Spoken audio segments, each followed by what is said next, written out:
السلام علیکم ورحمۃ اللہ۔ بسم اللہ الرحمن الرحیم۔ حضرت سیدنا ابو حسان زیادی رحمۃ اللہ علیہ کا بیان ہے، ایک دن میں مسجد میں تھا کہ بہت تیز بارش ہوئی۔ اچانک مجھے وہاں ایک شخص نظر آیا جو بہت پریشان لگ رہا تھا۔ جب میں نیچے دیکھتا تو وہ میری جانب دیکھنے لگ جاتا، پھر جب میں اسے دیکھتا تو وہ گردن جھکا لیتا۔ ایسا کئی مرتبہ ہوا۔ بالآخر میں نے اسے اپنے پاس بلایا اور پوچھا، بھائی تم کون ہو؟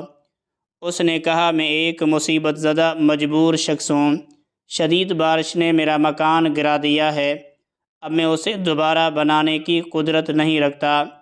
مجبور مسافر کی درد بھری داستان سن کر میں اس کے بارے میں متفکر ہو گیا اور سوچنے لگا کہ ایسا کون ہے جو اس کی مدد کر سکے۔ اچانک میرے دل میں امیر غسان بن عباد کا خیال آیا، چنانچہ میں اس مجبور مسافر کو لے کر غسان بن عباد کے پاس پہنچا اور سارا ماجرا کہہ سنایا۔ اس نے کہا، اس مسافر کے لیے میرے دل میں ہمدردی پیدا ہو گئی ہے، میرے پاس 10,000 درہم ہیں، میں چاہتا ہوں کہ یہ رقم اسے دے دوں۔ غسان بن عباد کی یہ بات سن کر میں باہر آ گیا اور اس غریب و مجبور مسافر کو 10,000 درہم ملنے کی خوشخبری سنائی تو وہ سنتے ہی خوشی کے مارے بے ہوش ہو گیا۔ لوگوں نے جب اس کی یہ حالت دیکھی تو مجھے ملامت کرتے ہوئے کہنے لگے، تم نے اسے ایسی کون سی تکلیف دہ خبر سنائی ہے کہ جس کی تاب نہ لا کر یہ مسافر بے ہوش ہو گیا ہے؟ میں جواب دیے بغیر واپس غسان بن عباد کے پاس آیا اور مسافر کی بے ہوشی کے متعلق خبر دی۔ اس نے مسافر کو اپنے پاس بلوایا، اس کے منہ پر عرق گلاب کے چھینٹے مارے تو اسے ہوش آیا۔ میں نے کہا، تیرا بھلا ہو، تو بے ہوش کیوں ہو گیا تھا؟ کہا، خوشی کی وجہ سے۔ پھر ہم کچھ دیر باتیں کرتے رہے۔ غسان نے مجھے اپنے پاس بلایا اور کہا، اس مسافر کے متعلق میرے دل میں بہت ہمدردی پیدا ہو گئی ہے۔ میں نے کہا، آپ کا کیا ارادہ ہے؟ کہا، جاؤ ہماری طرف سے اسے سواری پیش کرو۔ میں مسافر کے پاس آیا اور کہا، اے میرے بھائی، بے شک امیر غسان بن عباد نے تمہارے متعلق کچھ حکم صادر کیا ہے، اگر میں تمہیں وہ خوشخبری سناؤں تو تم مر تو نہیں جاؤ گے؟ کہا، نہیں۔ میں نے کہا، تو سنو، امیر نے تمہارے لیے ایک گھوڑا دیا ہے۔ مسافر نے کہا، اللہ رب العزت امیر کو اچھی جزا عطا فرمائے۔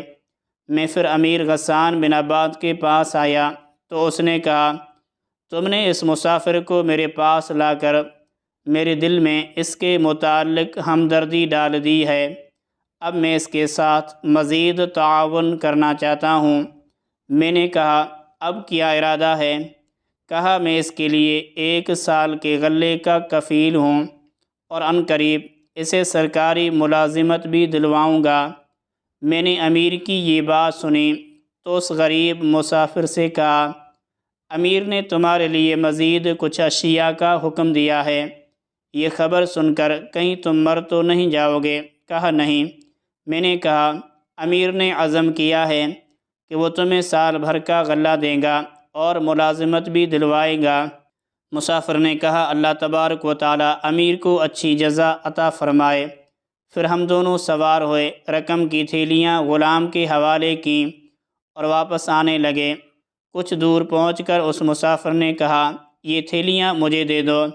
میں نے کہا، غلام اکیلا ہی انہیں اٹھا کر چل سکتا ہے، اسی کے پاس رہنے دو۔ کہا، اگر یہ میرے کندھے پر ہوں تو کیا حرج ہے؟